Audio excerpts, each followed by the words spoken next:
on a vu que les images, comme on les voit souvent, si vous êtes déjà allé sur Google Earth ou sur n'importe quel provider d'imagerie satellitaire, vous avez ces images-là, d'accord? Les images, en fait, on sait que c'est une matrice de pixels. On sait l'exploiter pour, je pense que pour nos amis qui sont géographes ou encore sur sur de la géomatique et tout, ils savent très bien que ces images-là, on sait déjà l'exploiter pour faire de la classification des cadres d'occupation de sol. Ça, on le sait très bien. Et en fait, ces données qu'on manipule, c'est sous ce format-là. Alors, on va faire ce qu'on appelle des filtres convolutifs aléatoires. Et en fait, au final, ce qu'on va avoir, c'est cette donnée-là pour finir. Donc, en fait, on va quitter d'une image matricielle où on a trois. Donc là, on part du postulat que c'est vraiment que le visible à ce format-là qui parle un peu plus à tout le monde. Donc, vous allez voir, c'est une feuille Excel avec plein de colonnes. On en a jusqu'à 4000. Et en fait, ce que vous allez retrouver dans ces colonnes-là, ce sont les caractéristiques de l'image. D'accord? Donc, les images, en fait, Mosaic va utiliser les images classiques qu'on connaît pour les transformer en données tabulaires qu'on va pouvoir utiliser à travers des approches orientées machine learning pour pouvoir, en fait, exploiter de manière assez simple ces données-là. Donc, les données qu'on va obtenir à travers ce principe de convolution-là, on pourra les utiliser pour répondre à plusieurs problématiques. En fait, c'est ce qui est vraiment intéressant. Donc, si on prend cette image-là, par exemple, on peut étudier, si je prends de manière classique, on peut s'intéresser à de l'occupation de sol de manière classique, mais également on peut peut-être vouloir détecter des choses, je ne sais pas. Il y a par exemple des modèles qui peuvent vous permettre de compter, par exemple, le nombre d'arbres sur cette image-là. Vous pouvez développer un modèle qui va vous faire ça. Vous pouvez développer un autre modèle qui va vous estimer la surface hydrographique. D'accord? Donc là, on est vraiment sur des modèles différents. Mais par contre, avec Mosaic, vous n'aurez que cette configuration-là pour toutes vos problématiques. C'est-à-dire que là, on a un public diversifié. On va avoir les géographes, les écologues et tout. La force de Mosaic, c'est vraiment que peu importe votre cible, peu importe votre variable d'intérêt, vous aurez tous un peu le même jeu de données que vous allez utiliser. Donc c'est vraiment là la force de Mosaic, c'est-à-dire que on reste aussi varié qu'on soit sur le même jeu de données et on s'oriente vers le domaine qui nous intéresse. Alors, concrètement, comment ça marche? On a vu que sur une image classique, on a du RGB, donc on a un certain nombre de bandes combinées qui nous donnent le résultat visuel qu'on a.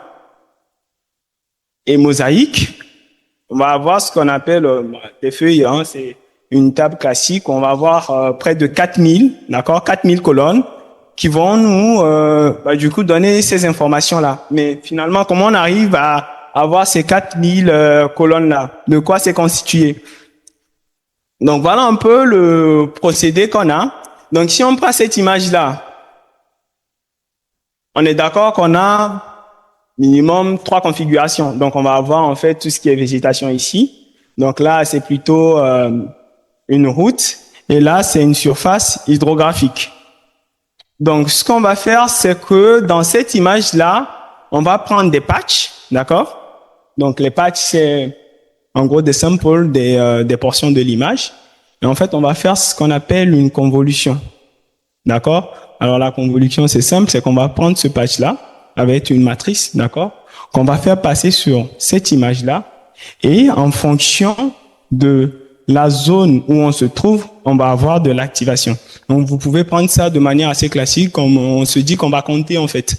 Donc, si on prend ce patch vert, d'accord? On va essayer de compter sur cette image-là combien d'éléments en vert j'ai. D'accord? On va prendre ça vraiment de manière assez simple. Et donc, quand on passe, finalement, pour ça, on a 18. On va faire pareil pour la route. On va avoir 38 pour la même image. D'accord? On va faire pareil pour la surface hydrographique. On va avoir 32. Donc, on va faire ça en utilisant en fait 4000 patchs. D'accord? Donc, vous imaginez bien que si on fait ça et qu'on a 4000 patchs, finalement, sur cette image-là, la personne qui est intéressée par des problématiques de végétation, elle a bien ces données qu'on a là. La seconde personne, peut-être un urbaniste qui s'intéresse peut-être aux infrastructures routières, il a bien son information qui est résumée là. Et si on prend la troisième personne, on prend un écologue ou un environnementaliste qui est plutôt ou un hydrographe qui est plutôt intéressé par tout ce qui est surface d'eau, il a aussi ces infos ici. Donc on le fait pour 4000 patchs, de sorte à avoir on peut découvrir un peu tout ce qu'on peut avoir comme système naturel sur la zone. Donc au final, on va avoir ces informations-là qui seront regroupées et on aura 4000 colonnes qui seront le résultat en fait de cette sorte. C'est une convolution, mais on va appeler de manière assez classique cette sorte de comptage qui va nous permettre au final, en n'utilisant plus cette image-là, en n'ayant que ce vecteur-là, de savoir à peu près quelles sont les informations. Donc, vous imaginez bien que si on a 4000 et que après vous demandez sur cette image-là quelles sont les informations de la végétation que vous avez, vous les avez bien là. D'accord? Et c'est ce qui fait vraiment la force de Mosaïque, parce qu'au final, indépendamment de ce qu'on veut étudier, on va tous utiliser la même donnée, mais on aura des résultats différents.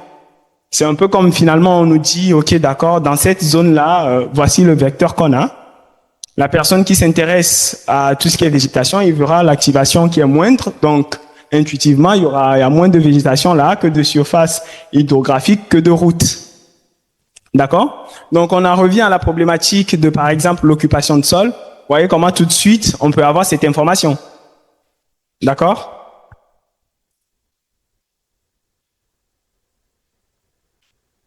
Donc, ce qu'on a vu, c'est une image où on avait ceci. D'accord? On a une image 2. Qu'est-ce que vous remarquez? On n'a plus de surface hydro. Et la matrice, si vous remarquez là, l'activation, elle est à 0. D'accord? Donc, c'est vraiment ça la puissance de l'outil. De par ce processus-là, on n'a certes que des vecteurs, mais l'information, elle est résumée. D'accord? Donc, vous imaginez bien qu'une personne qui était sur cette zone-là et qui avait une activation de 32 et qui vient ici, elle a une activation de 0. Tout de suite, quelle information? Ok, je suis par exemple hydrologue, j'ai des surfaces hydrographiques ici. Ici, je n'en ai pas. Donc, vous voyez déjà comment, à travers cet ensemble de vecteurs-là, on peut avoir de l'information sans avoir besoin de manipuler les images. D'accord? Si.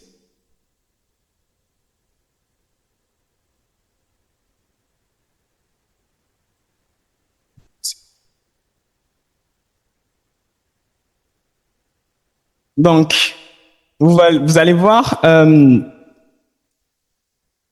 à partir de ça, qu'est-ce qu'on peut avoir comme info? Si on part du principe que là, on a cette configuration, on va faire ce qu'on appelle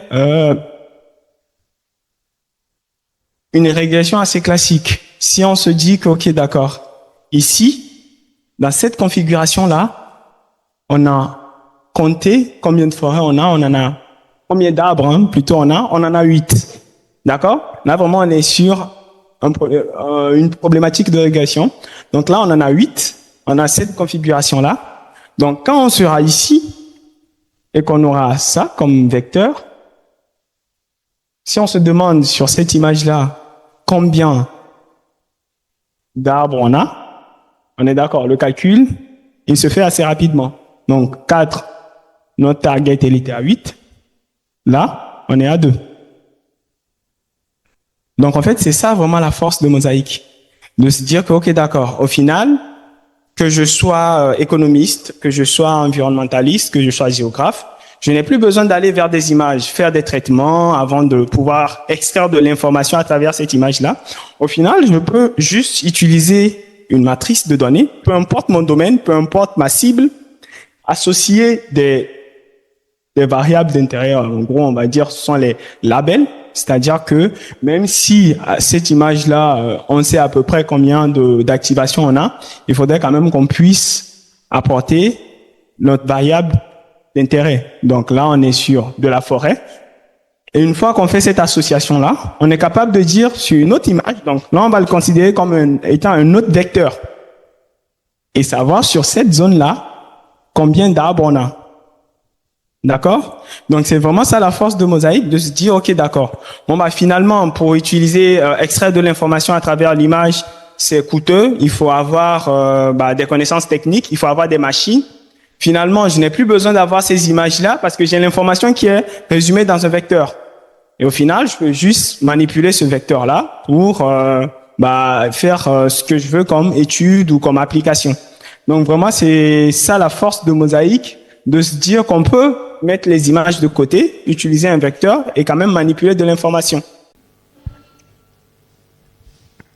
Donc, c'est la même chose. Là, on avait vu à peu près pour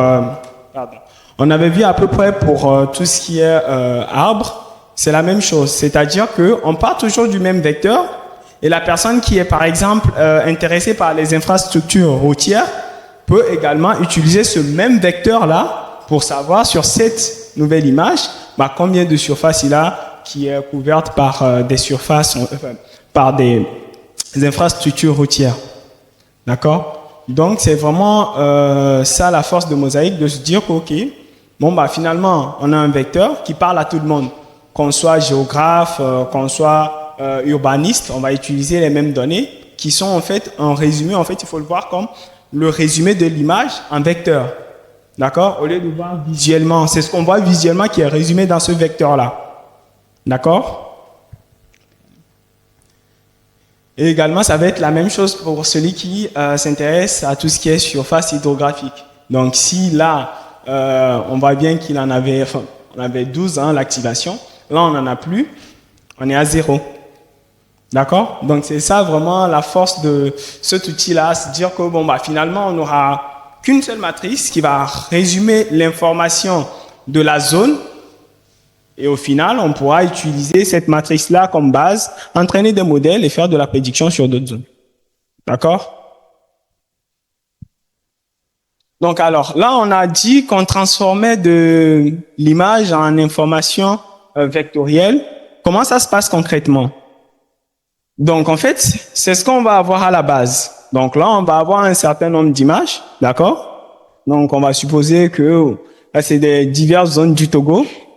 On va extraire ce qu'on appelle des patchs. Les patchs, en fait, ce sont des petites, c'est des échantillons, si vous préférez, des échantillons de l'image.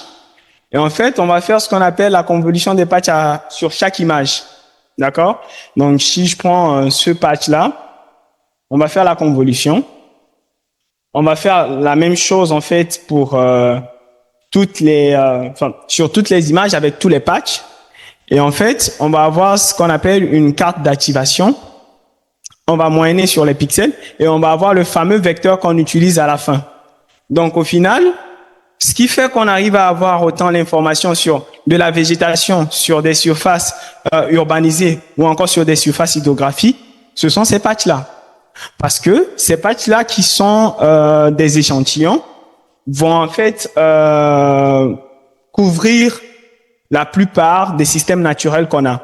Donc, vous imaginez bien que là, on aura des patchs qui vont être des échantillons des forêts, par exemple, des surfaces urbanisées, des surfaces hydrographiques et aussi de plein de systèmes naturels. Donc, en gros, ils vont passer sur toutes les images. Si on prend le Togo, on aura une convolution de ces patchs-là sur tout le Togo et on va avoir en fait des activations. C'est ce qui va nous permettre d'avoir le vecteur qu'on a à la fin.